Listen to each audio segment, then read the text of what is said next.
Hoje vamos falar de um assunto que eu disse que não quero falar toda hora, na verdade, sobre namoro, casamento, família, porque este não é o foco da nossa página. O foco da nossa página é levar pessoas a Cristo. Outros querem namorar, mas nem conhecem a Cristo. Querem namoro cristão, mas nem conhecem a Jesus Cristo. Querem namoro de quê?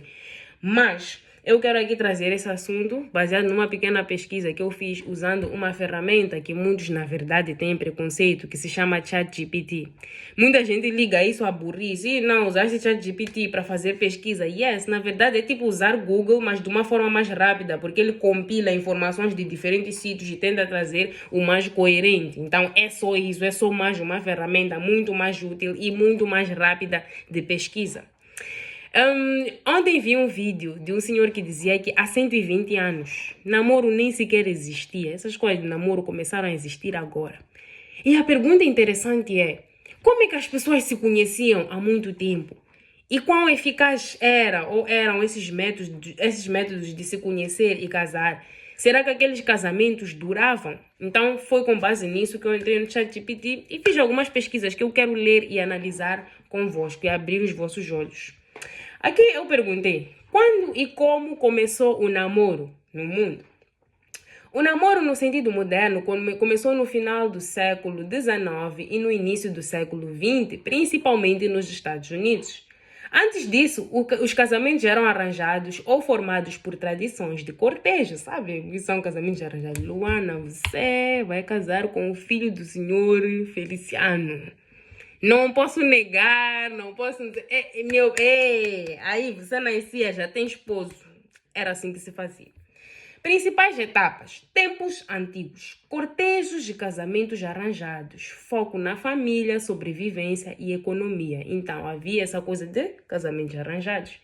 Na Idade Média e Renascimento mudou um pouco, era amor cortês, mas ainda não namoro.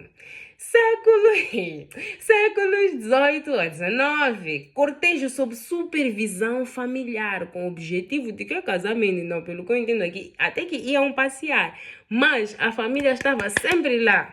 O objetivo, casamento, não era esse de ainda estamos a ver, estamos a nos atestar, não, o objetivo era casamento. Início do século XX surge o namoro, casais saem em público, então foi no século XX que as coisas começaram a se estragar. Meados do século XX, namoro sério e romance pré-marital. E século XXI, que é onde estamos agora e tudo está podre, tecnologia e aplicativos de namoro revolucionam os relacionamentos no mundo todo. Ou seja, as coisas foram graduais. Deus não fez as coisas assim no início. Era você, assim, você, casa. Mas mesmo nos tempos bíblicos, não era assim? Abraão não mandou que o servo fosse buscar a esposa para Isaac. Chegou lá, foi, pronto, se encontraram e casaram. Não foi, não gostei dela, mas ela é feia. Mas ela não tem o que eu quero, ela não sei o que. Não, ele não me faz sentir borboletas na barriga. Ali mesmo era, é para casar. Claro que isso tem as suas desvantagens. Então eu perguntei, os casamentos são melhores agora que estamos na era dos namoros ou antes da era do namoro? A resposta foi, antes da era do namoro, existiam vantagens. Estabilidade, apoio familiar e papéis bem definidos antes do namoro. Só que também tinha desvantagens, que era falta de escolha, amor romântico geralmente secundário e pouca liberdade. Claramente, não podias escolher, não podias negar. Se estás a sentir, não estás a sentir, mamãe é essa aqui. Mas os casamentos eram mais estáveis, tinham mais apoio familiar e os papéis eram bem definidos. E aí chegou a era de agora, que estamos estragados, do namoro. Vantagens: escolha pessoal, realização emocional, flexibilidade para sair de relacionamentos ruins. Desvantagens: maiores taxas de divórcio, expectativas irreais e menor apoio familiar. Estudos sugerem que casamentos arranjados podem ser mais estáveis, mas casamentos por amor geralmente trazem mais felicidade no início. Até cuspi, desculpa, cada modelo tem prós e contras, dependendo do que significa melhor. Então, os dois têm as suas vantagens, só que umas vantagens são menores ou são quase desprezíveis, porque o homem diz, não, faz aquilo que te faz feliz. E nós vemos e sabemos muito bem, como cristãos, de onde vem essa frase, vem do diabo. O homem não tem que fazer aquilo que lhe faz feliz, ele tem que fazer aquilo que lhe faz bem. Enganoso é o coração mais do que qualquer coisa, Deus já disse na sua palavra. Então isso de seguir sentimentos, já estamos a ver onde está a dar. Hoje nós vemos relacionamentos sem bases, superficiais, rasos, sem mesmo prontos, assim como também encontramos relacionamentos muito bons. Uma das vantagens, claro, dessa liberdade é que podemos sair de relacionamentos ruins, relacionamentos em que o nosso marido, a nossa esposa nos oprime, ou namorado nesse caso, né, nos oprime, conseguimos ver relacionamentos tóxicos, etc. Só que é interessante que até ainda, meu Deus, mesmo estando nessa tal era do namoro, onde tens a liberdade de sair do teu namoro, tem primas que ainda continuam em namoros tóxicos porque amam. Não sei que demônio é esse, mas sim. Então, outra pergunta que eu fiz. Os sentimentos são tão importantes em um casamento? Ou existem outras coisas mais importantes? Eu fiz essa pergunta porque notei que é uma fraqueza aqui no meu Insta. Chegam pessoas no meu DM. Oi, Luana. Conheci um jovem, assim, ele me trata muito bem, não sei o que, mas eu estou a pensar em acabar porque eu não sinto nada. Mas eu já pergunto, mas quer sentir o que mesmo? Ah, não, é que ele não sei o que. Eu até pergunto, mas é feio. Ah, não. Só que eu não sinto nada, mas quer sentir o quê? Te trata bem, te dá aquilo que tu queres para um casamento. Tenta lá aí arranjar. Do something. Ah, não, eu quero deixar.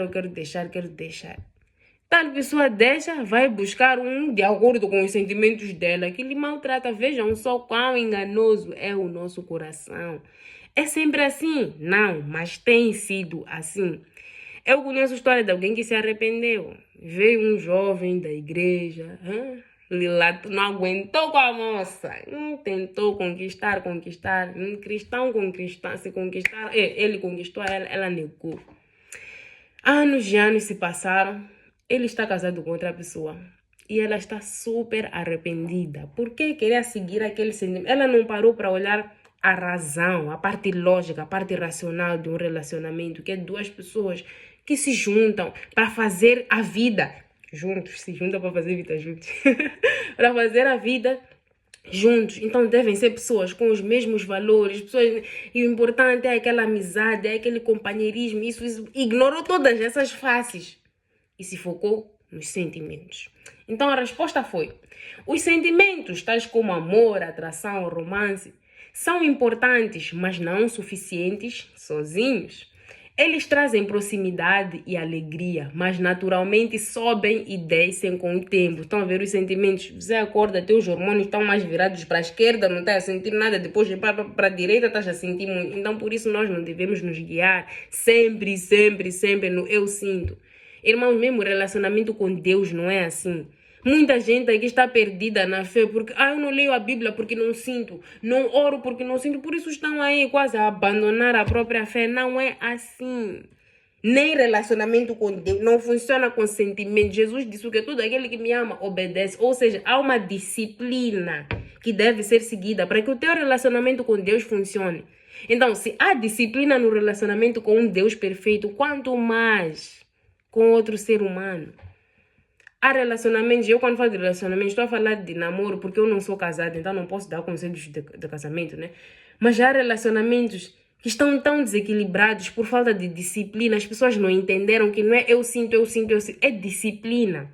Vai sentir, sim, amém, é bonito sentir, mas é sobre disciplina, saber o que estás a fazer lá, ter um compromisso e cumprir com essas coisas. Disciplina. Não, eu sinto. Faz lá relacionamento com Deus no eu sinto. Vamos ver se has de chegar lá no céu. Vamos ver se realmente vais conseguir. Hoje não sinto, não faço. Amanhã, quando sentir, vou fazer. Has de ver. Outros fatores críticos que importam mais a longo prazo. Valores e objetivos compartilhados. Estão a ver? Ao longo disso aqui que eu vou ler, vocês vão ver que ChatGPT está mais convertido que alguns crentes. O próprio ChatGPT, a própria máquina, a inteligência é uma máquina, claramente. Está mais convertida que muitos crentes daqui. Até o ChatGPT fala que, mamãe, tem que ter mesmo a fé. Onde ver? Valores e objetivos compartilhados. 2. Compromisso. 3. Comunicação e resolução de conflitos. Como é o teu parceiro, a tua parceira, na hora de resolver problemas? Porque os problemas vêm. Confiança e respeito. Compatibilidade prática. Amizade e parceria. Casamentos saudáveis geralmente combinam sentimentos fortes com essas bases mais profundas. Não é sentir. Não é, eu gosto dele porque pronto, com ele eu consigo fazer um namoro instagramável. Não. Depois eu perguntei, os casamentos cristãos são mais estáveis do que os casamentos do mundo? Pois a resposta foi, casamentos cristãos tendem a ser mais estáveis quando a fé é genuinamente, meu Deus, praticada. Não é crente Nutella, crente de nome, crente de venho hoje, mas amanhã não. Tem que ser fé genuína. Só funciona quando os dois têm uma fé genuína. Anula julgo desigual. Tal como eu disse, ChatGPT está mais convertido que vocês. Valores e crenças compartilhadas ajudam na harmonia. Apoio da igreja e da comunidade fortalece os casais. Casamento é visto como uma aliança diante de Deus, não apenas um contrato. Perdão e graça são enfatizados. Pesquisas mostram que prática ativa da fé, oração, participação em cultos, está associada a menores taxas de divórcio. Casamentos não religiosos também podem ser estáveis se houver compromisso, respeito e valores compartilhados, mas com fundamentos diferentes. Há valores compartilhados. Minha prima, você é mesmo de sola escritura, mamá, ué. Tá a ir fazer o quê com aquele que diz que Bíblia não é suficiente, que tem que ter livro de São. Está a ir fazer o quê?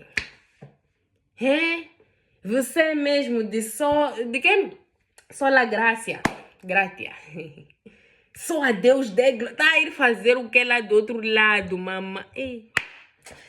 Depois eu perguntei, vida de casado é tão difícil assim? Porque muita gente diz casamento é muito difícil. Isso assusta vocês. Vocês casados que ficam a dizer casamento é difícil, isso nos assusta. Casamento é tão difícil assim? A resposta foi, a vida de casado não é automaticamente difícil, mas também não é simples. Ela exige maturidade, paciência e compromisso diário. O que torna bom? 2 pontos. Companheirismo, apoio mútuo, intimidade e amizade, propósito compartilhado. O que torna difícil? Expectativas irreais, diferenças de personalidade e hábitos, falta de comunicação, pressões externas como trabalho, finanças, família, filhos e egoísmo. Essa aqui, minhas primas. Expectativas irreais.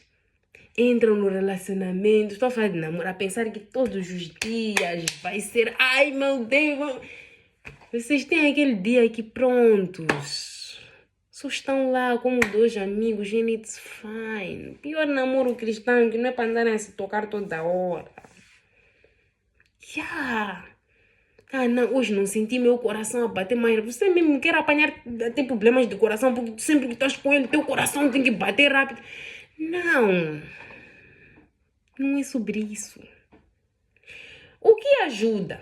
Boa comunicação, perdão constante, compromisso, amizade, espiritualidade ou valores comuns. Estão a ver? Espiritualidade. Vamos lá. Conclusão. O casamento é desafiador, mas recompensador se visto como parceria de crescimento. Agora, última pergunta. Como saber quem é o homem ou a mulher certa para casar? A resposta foi, não existe fórmula mágica, mas alguns sinais ajudam. 1. Alinhamento de valores e fé. Vocês estão a ver quando eu disse que ChatGPT está mais convertido que vocês? Alinhamento de valores e fé. Princípios essenciais em comum, como família, fé, ética, visão de futuro. 2. Comunicação verdadeira. Poder falar tudo sem medo de julgamento. 3. Respeito e admiração. Orgulho da pessoa e do modo como ela trata os outros. 4. Paz interior. Estar com ela traz tranquilidade, não ansiedade constante. 5. Maturidade para enfrentar dificuldades. Busca soluções e enfrenta problemas juntos. 6. Amor que vai além da paixão. Meu Deus. Carinho, cuidado e amizade duradouros. 7. Apoio mútuo, torcer pelo crescimento do outro e sonhar juntos. Alertas. Falta de respeito, mentiras, traição, violência e valores totalmente opostos. De novo, estamos aonde? Fé, você no teu jogo desigual. Estás na mesma categoria que traição, que mentira, que falta de respeito. E por fim, resumo. A pessoa certa caminha ao seu lado com amor, respeito e compromisso, nos altos e baixos da vida. Não apenas traz paixão. Acabou o documento porque não fiz mais perguntas. É assim, eu não quero colocar o ChatGPT acima da palavra de Deus, não quero colocar o ChatGPT acima das relações que podemos ter com os mais velhos, os que estão casados, e perguntar como é que foi, saber mais. Não, não é sobre isso. Mas eu fiz essas perguntas para que vocês entendam que até a inteligência artificial está mais inteligente que nós hoje. E para que vocês entendam que há coisas que aqui estão escritas, mas a Bíblia já disse há muito tempo. A Bíblia já falou há muito tempo, já trouxe os valores há muito tempo. Deus já fez tudo bonito. Nós é que viemos inventar, nós é que viemos estragar, nós é que viemos pôr coisas da nossa cabeça. Por isso é que o mundo está como está. Eu vi um post que diz se está-se a criar uma geração, ou daqui a pouco existirá uma geração de mulheres velhas, desamparadas, egoístas, etc. Né? É um post mais ou menos assim. Mas eu entendi que isso tem muito a ver com o que nós, mulheres jovens, estamos a plantar agora. Vocês que deixam homens por motivos superficiais, correm o risco de estar solteiras lá no futuro. Vocês que deixam mulheres por motivos superficiais, correm risco de estar solteiros lá no futuro. Solteiros, arrependidos, amargos, a torcer para que o relacionamento dos outros termine. Outros até a namorar com homens casados, porque na vez dela pegar o homem dela sozinha e fazer a vida, disse não quero porque ele não tem dinheiro. Então parou, sentou, viu que, afinal aquele já tem dinheiro, meu Deus, eu deveria estar lá a ajudar a ele a construir, só que não estiveste, deixaste porque queria as coisas rápidas. Estamos numa geração imediatista, claramente. Então, lá no futuro, a fatura há de vir. A fatura virá. Os valores se perderam. Sabe, namoro já não é... Se bem que namoro, tal como estamos a ver aqui, não era para existir em primeira mão, mas pronto. Namoro já não é namoro. Relacionamento já não é relacionamento. Já é... Para uns é exposição, é vitrine, porque tem que pôr nas redes para ganhar dinheiro, fazer dinheiro, ganhar fama com aquilo. Para outros é uma questão de póster na sociedade, só para que digam que eu não estou solteira e que eu não sou uma azarada. Para outros é uma questão financeira, eu estou com ele porque ele me dá dinheiro. Prontos. Para outros é uma questão de prontos, eu preciso de satisfazer as minhas relações ou os meus hormônios, né? Então preciso de alguém para manter relações sexuais. Pega hoje aqui, amanhã e depois da manhã deixa, depois vai para outra pessoa. E o mundo está como está. Hoje sexo já não é algo íntimo, algo de não pode ser com qualquer pessoa. Hoje as pessoas têm mais medo de engravidar do que de apanhar HIV. Estamos onde estamos, por algum motivo, e a questão é quais são esses motivos. Cabe a vocês analisar. Então que Deus abençoe e amém.